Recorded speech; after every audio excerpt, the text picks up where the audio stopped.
جوڑے والی عورت پر کیا اللہ کی لعنت ہوتی ہے؟ جوڑے بنا کر نماز پڑھنا کیسا ہے؟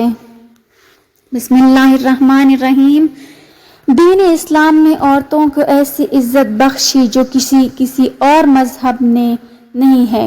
اگر عورتوں سے متعلق اسلام کی امتیازی شان اور عزت دیکھی جائے تو یہ بات بخوبی واضح ہوتی ہے کہ اس عزت اور شرف کا دار و مدار حیا اور شرم پر ہے۔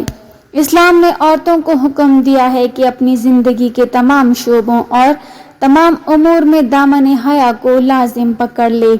یہی وجہ ہے کہ اسلام نے عورتوں کو حکم دیا ہے کہ وہ اپنے گھروں میں رہیں اور اپنے آپ کو اجنبی مردوں کی نگاہوں سے محفوظ رکھیں اور گھر سے ضرورت کے بغیر نہ نکلیں۔ اسلام عورتوں کو ہر چیز میں حیا کی تعلیم دیتا ہے۔ نماز کے شروع سے لے کر نماز کے آخر تک قیام، رکوع، سجدہ وغیرہ کس کیفیت سے ادا کریں اور کون سی قسم کے کپڑے پہنیں، سب حیا کے اوپر دلالت کرتا ہے۔ چنانچہ عبادات میں سے اگر ہم صرف عورتوں کے طریقہ نماز میں غور کریں تو اس سے روز روشن کی طرح شرم و حیا اور پردے کی اس اعلیٰ درجے کی وضاحت ہوتی ہے جو عورتوں سے متعلق ہے۔ لہٰذا عورتوں کو نماز کی ادائیگی کے وقت جس درجے کی حیا اور پردے کو اختیار کرنے کا حکم دیا گیا ہے، اسی درجے کی حیا اور پردے کو زندگی کے دوسرے شعبوں میں بھی اختیار کرنے کا حکم دیا گیا ہے۔ عورتوں کے احکام کے مختلف ہونے کی بنیادی وجہ یہ ہے کہ عورتوں کو ہر چیز میں ایسا طریقہ اختیار کرنے کا حکم دیا گیا ہے جس میں ان کے لیے زیادہ سے زیادہ پردہ ہو، یہاں تک کہ اس کی رعایت نماز کی حیتوں میں بھی کی گئی ہے۔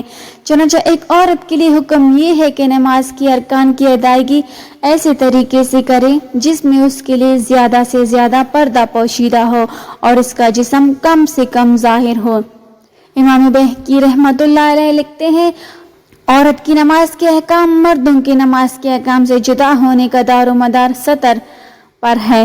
عورت کو ایسا طریقہ اختیار کرنے کا حکم دیا گیا ہے جس میں اس کے لیے زیادہ سے زیادہ پردہ ہو۔ حضرت عبداللہ بن عمر رضی اللہ تعالیٰ عنہ فرماتے ہیں کہ نبی کریم صلی اللہ علیہ وسلم کے دور میں عورتوں کو ہدایت دی گئی تھی کہ وہ دوران نماز اپنے بدن کے اعضاء جتنا قریب رکھ سکتے ہیں ان کو چاہیے کہ قریب کریں۔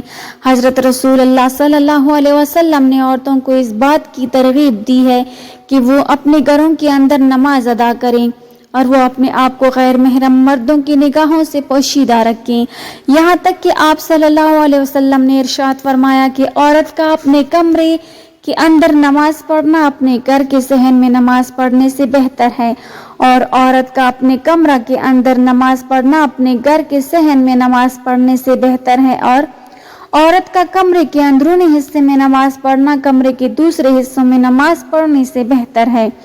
صحیح بخاری میں روایت ہے کہ سیدہ عائشہ صدیقہ رضی اللہ تعالیٰ عنہا نے فرمایا، مسلمان عورتیں حضور نبی کریم صلی اللہ علیہ وسلم کے ساتھ نماز فجر میں شامل ہونے کی خاطر چادروں میں لپٹی ہوئی حاضر ہوا کرتی تھیں۔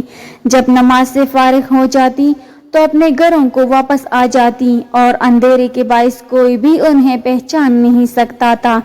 حمزہ بن حبیب صحابی رسول اکرم صلی اللہ علیہ وسلم کہتے ہیں، میں نے رسول خدا صلی اللہ علیہ وسلم سے نماز کے بارے میں سوال کیا تو آن حضرت صلی اللہ علیہ وسلم نے اس کے فوائد اور اسرار کے بارے میں اس طرح فرمایا، نماز دین کے قوانین میں سے ایک قانون ہے، پروردگار کی رضا و خوشنودی نماز میں ہے، نماز انبیاء علیہ السلام کا راستہ ہے، نماز محبوب ملائکہ ہے، نماز ہدایت افضل ہے، ایمان اور نور ہے، نماز روزی میں برکت، بدن کی راحت، شیطان کی ناپسندی اور کفار کے مقابلے میں صلح ہے، نماز دعا کی اجابت اور اعمال کی قبولیت کا ذریعہ ہے۔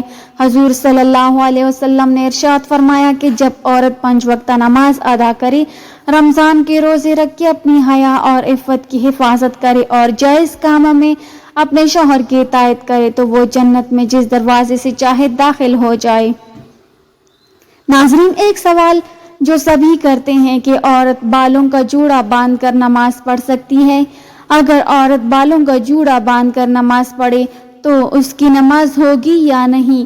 اور جو عورتیں بالوں کا جوڑا باندھتی ہیں ان پر اللہ کی لعنت ہوتی ہے، کیا یہ بات درست ہے؟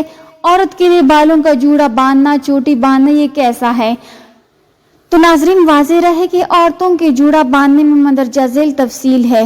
نمبر 1، سر کے اوپر باندھنا ناجائز اور گناہ ہے، چاہے نماز میں ہو یا عام حالات میں ہو۔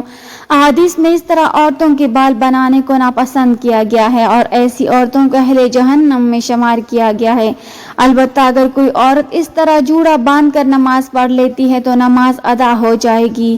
نمبر 2، گدی پر جوڑا باندھنا عورتوں کے لیے جائز ہے اور اس طرح جوڑا باندھنے سے نماز میں بھی کسی قسم کی کراہت نہیں آتی، بلکہ یہ افضل ہے، کیونکہ کھلے بالوں کے مقابلے میں اس صورت میں بالوں جو کہ عورت کے سطر میں داخل ہیں کا چھپانا زیادہ آسان ہے۔ نیز یہ بھی واضح رہے کہ نماز میں مردوں کے لیے جوڑا باندھنا مکروہ ہے۔ کتب اور احادیث میں یہ بات مردوں کے لیے ہی مذکور ہے۔ اس حوالے سے مسلم شریف کے اندر ایک روایت موجود ہے۔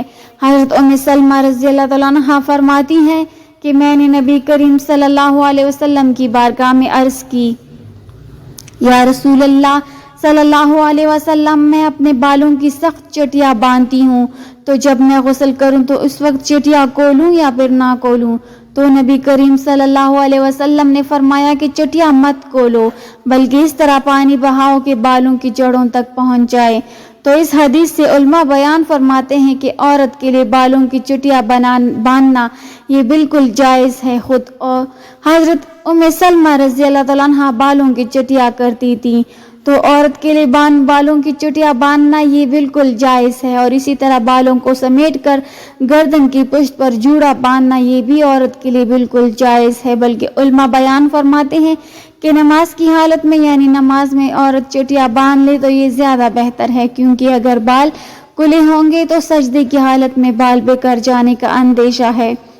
تو عورت کے لیے بالوں کا چھپانا یہ بھی ضروری ہے نماز کی حالت میں، اور اسی طرح مردوں کے لیے جوڑا باندھنا نماز کی حالت میں یہ جائز نہیں ہے۔ مرد تو بڑے بال رکھ ہی نہیں سکتا، لیکن اگر کسی نے زلفیں وغیرہ رکھی ہیں تو اگر نماز پڑھ رہا ہے تو نماز میں چٹیا کو کھولنے کا حکم ہے، تاکہ جب وہ سجدے میں جائے تو بال بھی سجدے میں ہوں۔ تو مرد کے لیے چٹیا باندھنا نماز کی حالت میں یہ جائز نہیں ہے۔ عورت اگر چٹیا باندھتی ہے تو یہ بہتر ہے۔ اور رہا مسئلہ کہ جوڑا باندھنا، جو عورتیں جوڑا باندھتی ہیں ان پر اللہ کی لعنت ہوتی ہے، تو دیکھیں ایک جوڑا ہے جو آپ بال سمیٹ کر گردن کے پشت پر باندھ دیں، یہ تو جائز ہے، لیکن بعض خواتین جوڑا سر کے بالکل اوپر باندھتی ہیں تو یہ غلط ہے۔ یہ اس طرح جوڑا باندھنا یہ جائز نہیں ہے، باقی اگر بال سمیٹ کر چٹیا کی آپ نے یا پھر گردن کی پشت پر جوڑا باندھ لیا تو یہ جائز ہے۔